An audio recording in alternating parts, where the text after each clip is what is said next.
Okay so स्वागतम स्वागतम स्वागतम। तो आज की इस वीडियो में हम एक ऐसे मांगा को कवर करने जा रहे हैं जो तुमने शायद कभी देखी नहीं होगी। तो ये मांगा कवर करती है बोरुतो की स्टोरी को। नहीं, ये वो वाली बोरुतो की मांगा नहीं है जो तुम सोच रहे हो, बल्कि ये बहुत अलग है। तो इस मांगा का नाम है बोरुटोस एरोटिक एडवेंचर। तो अगर तुमने इसे नहीं देखा है तो वेल एंड गुड, और अगर तुमने इसे देखा है तो शाबाश बेटा, बहुत बढ़िया मुन्ना। तो कहानी शुरू होती है जहाँ हमें बताया जाता है कि चिराग सेंसेई ने अपनी रिसर्च करके, हाँ वही वाली रिसर्च, उन्होंने रिसर्च करके एक बुक लिखी होती है जिसके अंदर एक जुत्सु होता है। जिराया ये किताब इस आशा में लगता है कि वो ये जुत्सु नारुतो के काम आएगा, लेकिन होता क्या है, ये किताब उसके बेटे के हाथ लग जाती है। बोरुतो उस जुत्सु को पढ़ता है और कहता है व्हाट। वो देखता है, ये वहाँ लिखा होता है कि वो इस जुत्सु को करने के बाद उसके और कई सारे लड़कियां आकर्षित हो गए।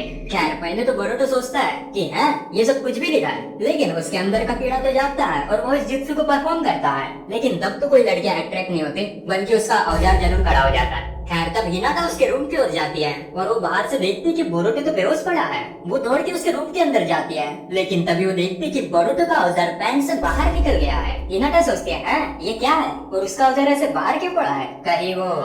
खैर वो फिर डिसाइड करती कि वो वहाँ से चली जाएगी और ऐसा प्रिटेंड करेगी उसने कुछ देखा ही नहीं है। लेकिन जैसे वो ऐसा सोचती है तभी पीछे से आवाज आती है, मॉम आप यहाँ मेरे भाई के रूम में क्या कर रही हो। ये सुन के हिनाटा हैरान होती है और उसे बाहर दरवाजे पर ही समझाती है कि वो बोरुतो का रूम साफ करने आई है और ब्रेकफास्ट नीचे टेबल पर पड़ा है, इसलिए अब जाओ और अपना ब्रेकफास्ट कंप्लीट करो। खैर हिमावरी तो उसकी बात मान जाती है और वहाँ से चली जाती है। लेकिन इधर हिनाटा उसके कमरे का दरवाजा बंद करती है और सोचती है कि अच्छा हुआ हिमावरी यहाँ से चली गई, वरना अगर वो उसके भाई को ऐसे देखती तो वो क्या सोचते। वो कहते हैं कि लगता है मुझे इसका कुछ करना पड़ेगा और उसके औजार को सुलाकर उसके पैंट पे वापस डालना पड़ेगा। वो फिर जैसे उसके पैंट को बंद करने जाती है, लेकिन तभी वो सोचती है कि इसका औजार तो नारुतो से भी बड़ा है। भाई what the fuck are you thinking Hinata.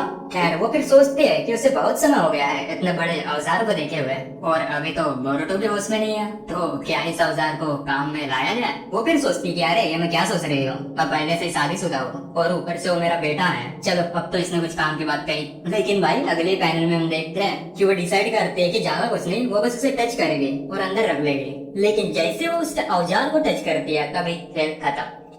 Hinata को उसे टच करते ही काफी गंदे ख्याल आने लगते हैं और वो सोचती है क्या ये मेरे मुंह में फिट आएगा।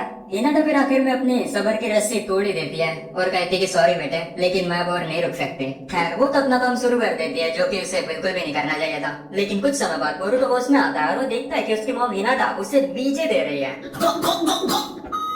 बोरुतो सोचता है भाई ये सब क्या हो रहा है। बोरुतो फिर हिनाटा से बात करने की कोशिश तो करता है, लेकिन उसकी पोजीशन कुछ ज्यादा ही अलग होती है, इसलिए वो कुछ भी नहीं कर पाता है और वो ऐसे ही मजे लेने लगता है। वो फिर सोच लेता है कि अब वो ऐसे बेहोश होने की एक्टिंग करेगा।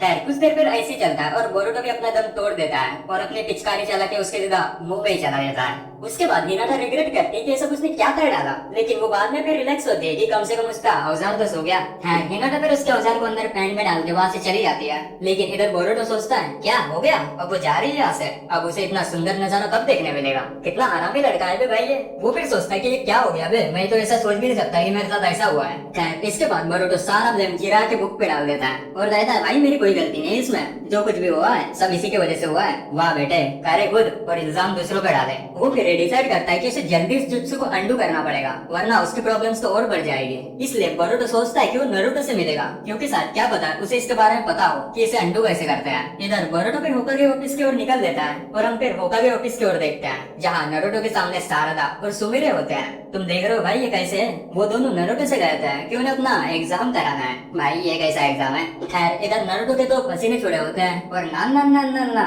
ये पसीने इसलिए नहीं छूटे होते हैं कि उसके सामने सारदा और सुमिरे है। खैर इसके बारे में तो मैं तुम्हें आगे बताऊंगा ही। नारुतो ने कहा था कि ठीक है हम एग्जाम को दे देंगे, लेकिन ये जगह ठीक नहीं है, हमें कोई और जगह देखनी पड़ेगी। सारदा फिर कहती कि मेरा घर कैसा रहेगा, मेरी माँ साकुरा भी मेडिकल काम से बाहर रहेगी, तो हम वहाँ पर अच्छे से एग्जाम कंडक्ट कर पाएंगे। नारुतो कहता है कि हाँ ये अच्छा आइडिया रहेगा। तभी सारदा देखते है कि कुछ तो गड़बड़ है और तभी वो अपने शारिंगान से नारुतो की ओर कुछ देख लेती है। वो सुमिरे से कहते कि लगता है होकागे सामा अभी बिजी है, तो हमें भी यहाँ से जाना पड़ेगा। खैर उसके बाद हमें पता चलता है कि नारुतो के पसीने क्यों आए होते हैं। हम देखते हैं कि नारुतो के नीचे साकुरा होती है जो उसे बीजे दे रही होती है।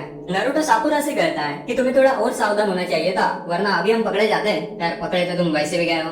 साकुरा फिर कपड़े उतार के नारुतो को किस करके बोलती है कि नारुतो सारादा तो चली गई यहाँ से, तो क्यों ना हम एक लेवल और ऊपर चले जाए। If you know what I mean. तभी फिर होकागे ऑफिस के खिड़की के पास बोरुतो आ जाता है और वो इन्हें शिम्मा जाड़ी करके देख लेता है। तभी फिर साकुरा की नजर भी बोरुतो पर जाती है और बोरुतो जल्दी से नीचे छुप जाता है। वो सोचता है बहन चोद, ये मैं क्या देख रहा हूँ, मेरा बाप का अफेयर साकुरा के साथ चल रहा है। इधर अंदर साकुरा नारुतो से कहती है कि मैं और नहीं रुक सकते। नारुतो कहता है कि ठीक है तो चलो फिर हिडन रूम में जाके धूम मचाते हैं, लेकिन साकुरा कहते हैं कि नहीं, बल्कि उसे तो अपना काम यहीं पर करना है। खैर वो फिर अपनी टुक्कम टुकाई चालू करते हैं और इधर बोरुतो सोचता है कि लगता है उन्होंने मुझे देख लिया, तो शायद अब उन्होंने अपना काम तो बंद कर दिया होगा। लेकिन जैसे वो वापस उठ के देखता है तो वो देखते हैं कि इन्होंने तो अपना एक और लेवल बढ़ा लिया है। बोरुतो फिर सोचता है कि लगता है मेरा यहाँ से जाना ही ठीक रहेगा और वो वहाँ से चला जाता है। उसके बाद इनका अंदर बाहर चलते रहता है और नारुतो की पिचकारी भी चल जाती है। साकुरा नारुतो को बोलती है बहुत बढ़िया होकागे सामा। वो कहते हैं कि अब समय हो गया है और उसे अब वापस जाना पड़ेगा। लेकिन वो पूछते हैं कि बोरुतो का बर्थडे कब है,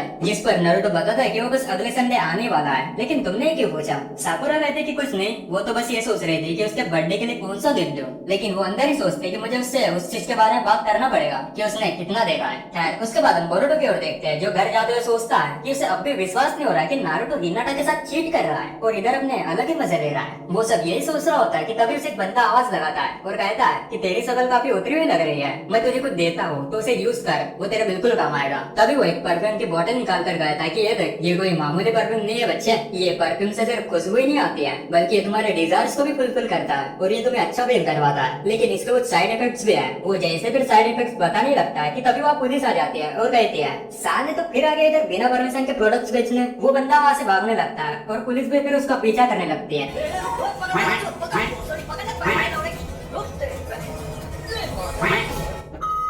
खैर जल्दी जल्दी में तो वो बंदा अपनी परफ्यूम की बोतल वही गिरा देता है और बोरुतो उसे उठा लेता है और अपने घर जाता है। वो फिर सोचता है कि क्यों ना वो ये परफ्यूम हिनाटा को दे दे। वो ये सोच के हिनाटा के रूम की ओर जाता है और तभी उसके रूम से अजीब सी आवाजें आने लगती है। बोरुतो फिर चुपके से हिनाटा के रूम की ओर देखता है और वो देखता है कि उसकी मॉम बोरुतो का नाम लेके ये सब कर रही होती है। हिनाटा फिर कहते हैं कि मैं बहुत बुरी माँ हूँ जो कि अपने बेटे के बारे में ऐसा सोच रही है, लेकिन अगर ऐसा नहीं होता तो बिल्कुल भी दोबारा करने से नहीं हिचकिचाती, यानी कि वो उसका बेटा नहीं होता। भाई ये सब वो कह रही है, मैं अपना यहाँ पे कुछ भी नहीं जोड़ रहा हूँ, ठीक है ना। खैर इधर बोरुतो का भी ये सब देख के उसका औजार खड़ा हो जाता है और वो भी अपना हाथ चलाने लगता है। इधर हिनाटा बोरुतो को सोच के ये सब कर रही है और ये साला बोरुतो हिनाटा को देख के कर रहा है। खैर कुछ समय बाद बोरुतो की पिचकारी भी चलने वाली होती है कि तभी उसकी बहन हिमावारी उसके सामने आ जाती है और कहती है भैया ये आप क्या कर रहे हो। लेकिन बोरुतो तो भाई इधर लगा रहता है और तब वो कंट्रोल नहीं कर पाता, जिसकी वजह से उसकी पिचकारी चली जाती है और सीधा हिमावारी के चेहरे पर लग जाती है। भाई हिमावारी बोलती है भैया ये क्या है। तो बस इसी के साथ इतना ही और इसके पहले पार्ट को यहीं पर खत्म करते हैं।